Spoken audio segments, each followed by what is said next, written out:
वफा का शहर है। इनकलाबी के साथ मैं हूं शाहिद नज़ीर चौधरी। आज के व्लॉग में दोस्तों मुनीर नियाज़ी का ये गाना जो अभी आपने वीडियो के शुरू में देखा है, इससे वाबस्ता एक इंतहाई दिलचस्प वाक़या मैं सुनाने लगा हूं। ये वाक़या मुझे खुद मुनीर नियाज़ी साहब ने सुनाया था। मुनीर नियाज़ी साहब की खिदमत करने का मुझे भी मौका मिलता रहा। वो हमारे फैमिली मैगज़ीन वाई वक्त में उस वक्त आया करते थे जब अभी उनकी सेहत बहुत अच्छी थी और अपने दोस्त यानी कि मेरे मेंटोर अली सुफियान अफाकी साहब से मिलने आया करते, तो वहाँ मुझे भी उनकी खिदमत का मौका मिलता था। कहाँ उस दौर के इतने बड़े लोगों से मुलाकात करना खुद नसीब होता था, लेकिन इस सहाफ़ी होने के नाते और बड़ी शख्सियात से वाबस्ता होने की वजह से और उनका कुर्ब होने की वजह से हमें भी ये मौका मिल जाता था कि हम पाकिस्तान की और अदब से वाबस्ता जो बड़ी शख्सियात हैं उनसे मुलाकात कर सकें, उनकी बातें सुन सकें, उनके नज़रियात को समझ सकें और उनसे वाबस्ता जो वाक़यात हैं वो किसी न किसी सूरत में उनसे ये सुन सकें।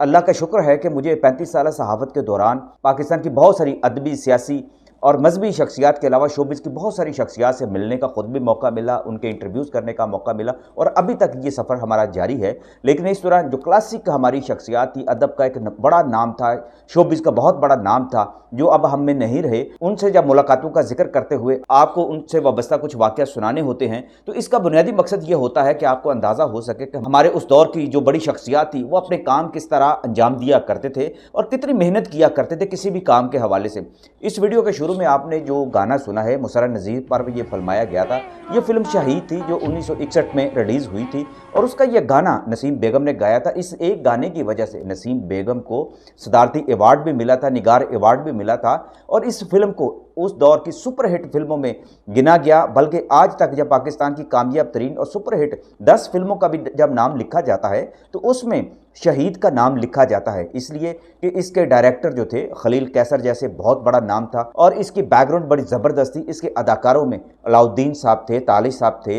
एजाज साहब थे, हुस्ना बेगम थी और ख़ुद मुसर्रत नज़ीर। इसकी कहानी बड़ी खूबसूरत थी जो एक अरब मुआशरे के गिर्द घूमती थी, यानी कि 1922 से वाबस्ता इस कहानी को फिल्म के अंदर इस तरह से समोया गया था जिससे ये टॉपिक जो है पाकिस्तान में बहुत ज़्यादा पसंद किया गया था और ये फिल्म सुपरहिट हो गई थी। तो मुनीर नियाज़ी साहब जो हमें ये वाक़या सुनाया करते थे कि उनका ये गाना कैसे पिक्चराइज हुआ, ये खुद एक बड़ी दिलचस्पी की बात थी। जब मुनीर नियाज़ी साहब हमारे ऑफिस में आते तो हम उन्हें चाय पेश करते, किसी न किसी बहाने से कोई ना कोई उनकी पुरानी यादें हम ताज़ा कर देते और ख़ास तौर पर उनका ये गाना हम उसका जिक्र छेड़ते तो वो हंसने लग जाते और कहते मैं तुम्हें क्या सुनाऊं कि इस एक गाने के लिए हमें मुसर्रत नज़ीर ने कितना तंग किया था। मुसर्रत नज़ीर खुद एक बड़ी पॉपुलर अदाकारा थी और मैं आमतौर पर मुनीर नियाज़ी साहब बताया करते थे कि मैं आमतौर पर फिल्म के सेट पर नहीं जाया करता था और ना ही मेरा ये शौक़ होता था कि जब मैंने किसी फिल्म का गाना लिखा है तो उसको पिक्चराइजेशन के दौरान मैं वहाँ पर देखने भी जाया करूँ। लेकिन खलील कैसर साहब और रियाज शाही साहब के साथ चूँकि ताल्लुकात मेरे बहुत ज़्यादा अच्छे थे, इसलिए उन्होंने कहा कि आज आपका ये जो क्लासिक जो गाना आपने लिखा है और इसको सिचुएशन के मुताबिक लिखा है, ये हमने इसको पिक्चराइज करना है, तो हमारी ख्वाहिश है आप भी आ जाएं। ये गाना एक ऐसी सिचुएशन में था कि मुसर्रत नज़ीर जो इस फिल्म में लैला का किरदार अदा करती हैं और एक डांसर की हैसियत से उस गांव के अंदर वो इंतहाई मकबूल होती हैं। मुसर्रत नज़ीर चूँकि फिल्म में इजाज़ से मोहब्बत करती हैं, लेकिन इजाज़ तो हुस्ना से मोहब्बत करते हैं और हुस्ना नहीं चाहती कि मुसर्रत नज़ीर जो हैं वो इजाज़ के करीब आएँ। अपने दिल के हाथों मजबूर होकर एक दिन मुसर्रत नज़ीर हुस्ना के पास जाती हैं, पहले उन्हें धमकियां देती हैं, फिर उनके आगे हाथ जोड़ती हैं, फिर उनके पांव पकड़ती हैं कि वो इजाज़ उन्हें बख्श दें, लेकिन हुस्ना उनको बेइज्जत कर देती हैं, जिसके बाद मुसर्रत नज़ीर का दिल टूट जाता है। वो एक क्लब में जाती हैं, जैसा कि बस्ती के अंदर एक क्लब का माहौल पैदा किया होता है और ये सारे का सारा माहौल जो बुनियादी तौर पर तालिश जो कि एक फ़रंगी के तौर पर वहाँ उस बस्ती में आते हैं, तेल की तलाश में आते हैं, लेकिन साजिशें करते हैं, उन्होंने पूरी बस्ती को नशा लगा दिया होता है। अब जिस सेट पर यह गाना फिल्माया जाना था वहाँ का माहौल कुछ ऐसा है कि वहाँ मौजूद सारे के सारे लोग जो होते हैं वो टुन्न होते हैं, यानी कि नशे की हालत में होते हैं। कुछ ने शराब पी होती है, कुछ ने किसी और तरह का नशा किया होता है, लेकिन इस हालत में कि सब इसमें महव हो जाते हैं और मुसर्रत नज़ीर का अपना ये आलम होता है कि उसको भी नशे की हालत में, यानी कि शराब पीकर, लेकिन शराब चूंकि इसमें दिखाई नहीं गई, लेकिन नशे की कैफियत के अंदर रहते हुए इस गाने को गाना था।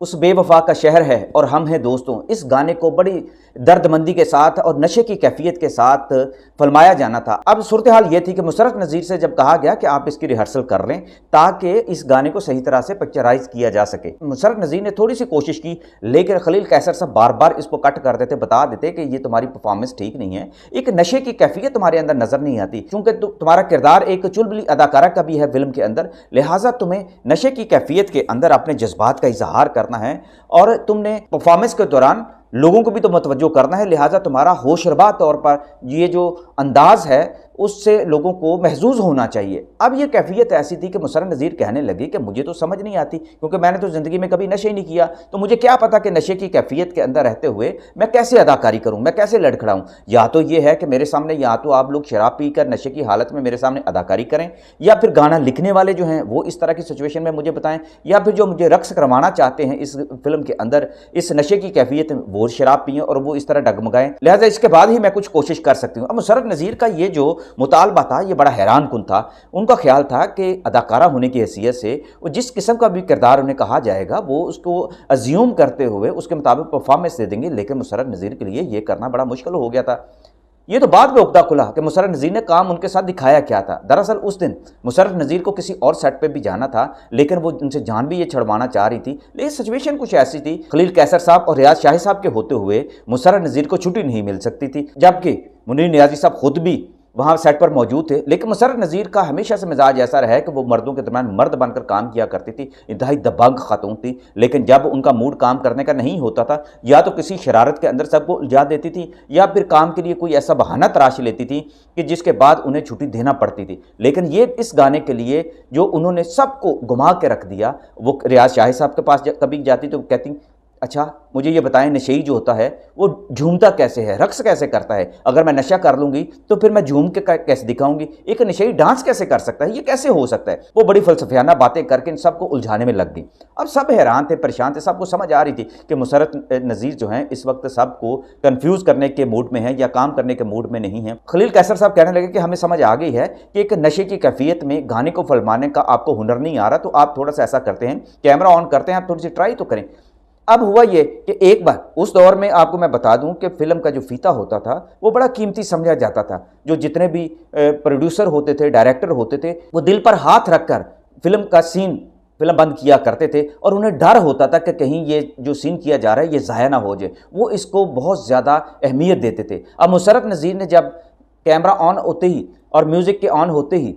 डगमगाना शुरू कर दिया और नशे की कैफियत में अपना इजहार करना शुरू किया, तो उन्होंने उलट पुलट किस्म की बाजियां लेनी शुरू कर दी। तो जिसके बाद खलील कैसर साहब को कट करना पड़ा और उन्होंने एक तरह से मुशर्रफ नज़ीर के आगे हाथ जोड़ दिए और कहा, खुदा के लिए मुझे लगता है कि आज आपका मूड नहीं है, या तो फिर ऐसा कर लेते हैं कि आपको थोड़ी सी हम शराब पिला देते हैं या कोई नशा करा देते हैं, तो ताकि आप इसकी परफॉर्मेंस ठीक दे सकें। मुशर्रफ नज़ीर उनका मुँह देखने लगी, एक तरह से उनका चेहरा तप गया और कहने लगी, ये आप कैसी बात कर रहे हैं सर, आप मुझे ये बताएं कि जब मैं नशा कर लूँगी तो मैं अदाकारी कैसे कर सकती हूँ, मेरे पाँव तो अपनी जगह पड़ेंगे नहीं, मैं परफॉर्मेंस कर कैसे सकती हूँ, मेरी लिप सिंगिंग ठीक नहीं होगी तो कैसे मैं सही परफॉर्म कर लूँगी। बात उनकी भी लॉजिकल थी। अब इस दौरान ये हुआ कि मुनीर नियाज़ी साहब कहते हैं कि मैंने खलील कैसर से कहा कि आप ऐसा करें, किसी नशेई के साथ या कोई नशा करने वाले के साथ इनको मिलाएं।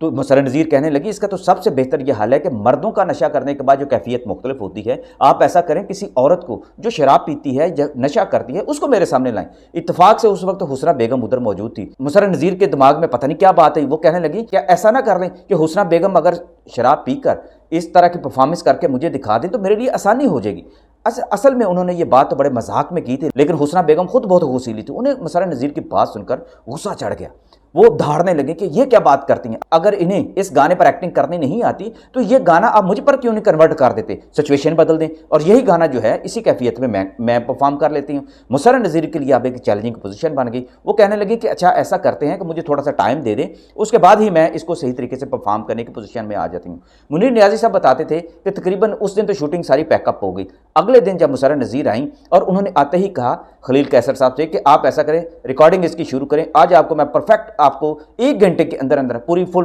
परफॉर्मेंस दूंगी। और फिर ऐसा ही हुआ। मुशर्रफ नज़ीर ने इसी गाने के ऊपर जो परफॉर्म किया वो यादगार बन गया। अब सब हैरान थे, क्लैपिंग हुई और सब ने कहा कि आपने कल तक तो आपको ये पता नहीं था कि एक नशे की कैफियत में किसी एक गाने के ऊपर परफॉर्म कैसे किया जाना है, लेकिन आज तो आपने हैरान कर दिया है, ऐसा क्या किया है, ऐसा क्या काम हुआ है। तो मुशर्रफ नज़ीर हंस पड़ी और कहने लगी, आपको एक राज की मैं बात बताने लगी हूँ, लेकिन मैं इसलिए मैं बताने से भी डरती हूँ कि कहीं आप इसका चर्चा ना कर दें, लेकिन खैर मुझे डर तो नहीं लगता, लेकिन मैं आपको बता देती हूँ कि मैंने शाम को दर्पण साहब के साथ बैठकर उन्हें शराब पीते हुए देखा और फिर मैंने उनसे कहा कि मुझे ज़रा थोड़ा सा इस गाने के बोलों पर या किसी तरह की कैफियत के अंदर वो गाना परफॉर्म करते हुए दिखाएं। अब ये कहने की तो बात थी, दर्पण साहब खुद भी बड़े शर्मीले थे। वो कहने लगे कि मैं तो पिए बगैर भी ऐसी कैफियत में जा सकता हूं, लेकिन आपकी खातिर, चूंकि आप मेरी बहुत अच्छी दोस्त हैं, तो मैं आपके सामने ये परफॉर्म कर देता हूं। अब ये बात जो है कि दर्पण साहब की कैफियत को मैंने अपने जहन में बिठा लिया और फिर मैंने आज जितना भी मुझसे हो सका है मैंने बेहतर परफॉर्म करने की कोशिश की है